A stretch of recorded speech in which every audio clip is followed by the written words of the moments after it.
Xin chào các bạn đã quay trở lại với review 5 phút. Vậy là sự kiện Quỷ Lệ lĩnh ngộ quyển 4 thiên thư tại Đại Lôi Âm Tự đã khép lại phần 3 Chu Tiên 3D. Liệu hành trình tiếp theo của hắn sẽ diễn ra như thế nào? Ngay bây giờ, hãy cùng mình tìm hiểu nhé. Mọi chuyện bắt đầu khi Quỷ Tiên Sinh nhận lời Quỷ Vương Tông tìm đến Quỷ Lệ để giao một nhiệm vụ vô cùng quan trọng, ảnh hưởng đến tương lai của Thánh giáo. Bề ngoài, nhiệm vụ rất rõ ràng là thú thần đã bị Chu Tiên Kiếm đánh trọng thương và đang trốn chạy về sào huyệt cũ ở Nam Cương. Quỷ Lệ lại là người duy nhất thông thạo địa hình nơi đó, vì thế hắn được giao trọng trách truy sát thú thần. Nhưng đó chỉ là bề nổi của Tảm Băng Chìm, mục đích thực sự của Quỷ Vương không phải là thú thần mà là con ác thú thượng cổ thao thiết. Sau khi nhận nhiệm vụ, Quỷ Lệ đặt chân đến Thất Lý Đồng của Miêu tộc. Khung cảnh nơi đây còn thảm khốc hơn Trung Thổ rất nhiều, khắp nơi đều là cảnh đổ nát và tang thương. Mục đích đầu tiên của hắn là đến tế đàn để viếng và tạ ơn Đại Vu Sư quá cố vì ông đã hy sinh tính mạng để cố gắng cứu Bích Giao. Tại đây, hắn đã gặp gỡ Đại Vu Sư trẻ tuổi mới kế nhiệm. Sau khi biết Quỷ Lệ muốn truy đuổi thần thú, vị Vu Sư này đã cung cấp cho hắn những manh mối cực kỳ quan trọng từ truyền thuyết cổ xưa của Vu tộc. Muốn trấn áp thần thú, cần phải có trận pháp cổ của Vu tộc là Bát Khung Huyền Hỏa trận pháp, nơi thần thú bị phong ấn khi xưa là trấn ma cổ động, nằm sâu trong dãy Thập Vạn Đại Sơn. Đặc điểm nhận dạng của nơi này là có một bức tượng đá của Vu nữ nương nương canh giữ, đây rất có thể là nơi thần thú đang ẩn náu. Từ manh mối của Đại Vu Sư, Quỷ Lệ biết rằng ngoài trấn ma cổ động, nơi duy nhất còn lại có Bát Khung Huyền Hỏa trận pháp chính là trọng địa Huyền Hỏa đàn của Phần Hương Cốc. Hắn quyết định đột nhập vào đây để điều tra. Và tại đây, một chuyện không thể ngờ tới đã xảy ra. Trong Huyền Hỏa đàn, người mà hắn gặp không phải Tiểu Bạch mà là Kim Bình Nhi, Diệu công tử của Hợp Hoan phái, người được cho là đã thiệt mạng trong đại nạn thú yêu. Nàng mỉm cười quyến rũ, nói rằng Quỷ Vương đã phái cô đến đây chờ để giúp đỡ Quỷ Lệ. Cứ thế, một liên minh đầy nghi kỵ và nguy hiểm được hình thành. Trong lúc cả hai đang điều tra trận pháp bị hư hại, Vân Dịch Lam, Thượng Quan Sách và Lý Tuân bất ngờ tiến vào. Nấp ở cách đó không xa, hai người đã nghe được một bí mật kinh hoàng, âm mưu của Phần Hương Cốc còn tàn độc hơn cả ma giáo. Do Huyền Hỏa giám đã mất, Vân Dịch Lam muốn sử dụng một phương pháp tà ác được ghi lại trong Phần Hương Ngọc Sách để khôi phục trận pháp. Cách thức này vô cùng tàn độc, phải dùng người sống tiến hành huyết tế để đánh thức lệ khí của Bát Hoang hung thần. Ban đầu, Thượng Quan Sách kinh hãi phản đối, ông cho rằng đây là ma đạo dị thuật. Thế nhưng, Vân Dịch Lam đã dùng quyền lực và lý lẽ vì chính đạo để ép buộc ông ta và Lý Tuân phải tuân theo kế hoạch tàn độc này. Ngay cuộc đối thoại vừa rồi, Quỷ Lệ không khỏi kinh hãi, hắn không thể tin được cái gọi là chính đạo đại phái lại có thể dùng đến thủ đoạn tàn ác như vậy, dùng người sống huyết tế ác thần, so với ma giáo cũng chẳng khác gì. Đây chính là khoảnh khắc làm sụp đổ hoàn toàn thế giới quan của Quỷ Lệ.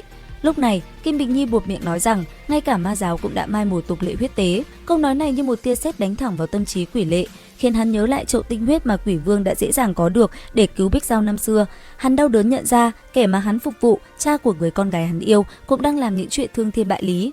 Khoảnh khắc này đây, ranh giới giữa chính và tà trong lòng hắn hoàn toàn bị xóa nhòa. Hắn chua chát nhận ra, con người xét cho cùng chỉ là một loại cầm thú mà thôi, đâu có gì phân biệt.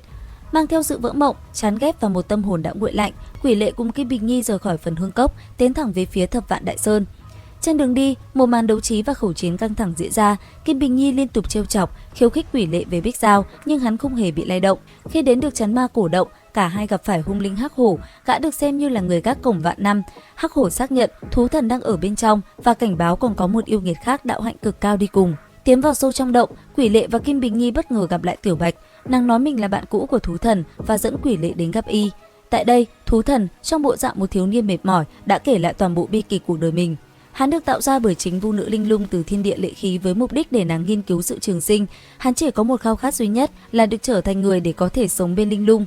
Thế nhưng, linh lung đã hy sinh chính xương cốt, huyết nhục của mình để tạo ra một thân thể con người cho hắn, tước đi sự bất tử, rồi hóa thành pho tượng đá vĩnh viễn canh giữ. Không lâu sau, Lục Tuyết Kỳ cũng đến nơi, trận chiến cuối cùng với thú thần nổ ra, hắn triệu hồi Bát Hoang Hỏa Long với sức mạnh hủy diệt. Trong khoảnh khắc sinh tử, huyền hỏa giám trong người Quỷ Lệ bay ra, hiện lên ảo ảnh của linh lung. Thú thần nhìn thấy người mình yêu đã từ bỏ tất cả, hắn lao vào ảo ảnh và tan biến cùng nàng trong biển lửa. Toàn bộ trấn ma cổ động sụp đổ, Quỷ Lệ và Lục Tuyết Kỳ được huyền hỏa giám bảo vệ, đã may mắn thoát nạn. Sau trận đại chiến, Quỷ Lệ và Lục Tuyết Kỳ tỉnh lại trên một vách núi cao, trải qua một trận sinh tử, mọi rào cản giữa họ dường như đã tan biến. Trong không gian tĩnh lặng của đêm khuya, tay trong tay, họ nhìn nhau mỉm cười. Dưới vầng trăng sáng, trong khoảnh khắc hạnh phúc nhỏ nhoi giữa thế gian vô biên, Quỷ Lệ đã dịu dàng ôm lấy người con gái ấy vào lòng, nhưng hạnh phúc chẳng được bao lâu. Một thời gian sau, bi kịch kinh hoàng đã xảy ra. Điềm Bất Dịch bị Đạo Huyền chân nhân nhập ma khống chế và cuối cùng đã chọn ra đi dưới kiếm của chính Lục Tuyết Kỳ để bảo vệ bí mật môn phái. Ngay sau đó, Tô Như cũng tự vẫn để đi theo chồng. Cũng trong lúc này, ở tại Hồ Kỳ Sơn, Quỷ Vương đã hoàn thành tứ linh huyết trận. Ông trở thành một con quỷ bất khả chiến bại, dẫn một đại quân hàng chục vạn người bị huyết trận khống chế, ồ ạt tấn công Thanh Vân Sơn. Trong trận chiến đó, Thủy Nguyệt đại sư cũng đã anh dũng hy sinh, nghe tin sư phụ và sư nương qua đời, rồi lại hay tin Bích Giao đã hoàn toàn biến mất sau sự sụp đổ của Hồ Kỳ Sơn, quỷ lệ hoàn toàn sụp đổ. Hắn lang thang đến thảo miếu thôn hoang phế, chìm trong trạng thái vô hồn, không ăn không uống như một khúc gỗ mục. Khi ấy, Lục Tuyết Kỳ đã ở bên cạnh chăm sóc hắn, nhưng không cách nào đánh thức được hắn. Đúng lúc này Tiểu Bạch xuất hiện, nàng không an ủi mà cho hắn một bạt tai, sau đó nắm cổ áo hắn rồi hét lên: "Bích Giao đã mất rồi, đã mất thật rồi!" Những lời nói như dao đâm thẳng vào tim, cuối cùng quỷ lệ cũng vỡ òa. Hắn ôm chầm lấy Lục Tuyết Kỳ, khóc nức lên như một đứa trẻ. Nỗi đau, sự dằn vặt suốt 10 năm cuối cùng cũng được giải tỏa. Sau khi khóc cạn nước mắt, hắn biết tin Thanh Vân Môn lâm nguy, hắn đứng dậy, ánh mắt không còn là quỷ lệ mà đã trở lại là Trương Tiểu Phàm. Ngay khi cảm nhận được một tiếng gọi từ sâu trong ảo nguyệt động phủ, hắn tiến vào cấm địa, đối mặt với vô vàn ảo cảnh, đối mặt với Bích Giao, Lục Tuyết Kỳ và những người thầy đã khuất. Tại đây, hắn gặp được linh hồn của Vạn Kiếm Nhất. Vạn Kiếm Nhất đã cho hắn biết Thanh Chu Tiên Cổ Kiếm chính là quyển thiên thư thứ 5, chỉ người nào tu tập cả 5 quyển thiên thư và có một trái tim thuần thiện, dám đối mặt với thất bại mới có thể trở thành chủ nhân thật sự của nó. Ông đã truyền lại di sản này cho Trương Tiểu Phàm.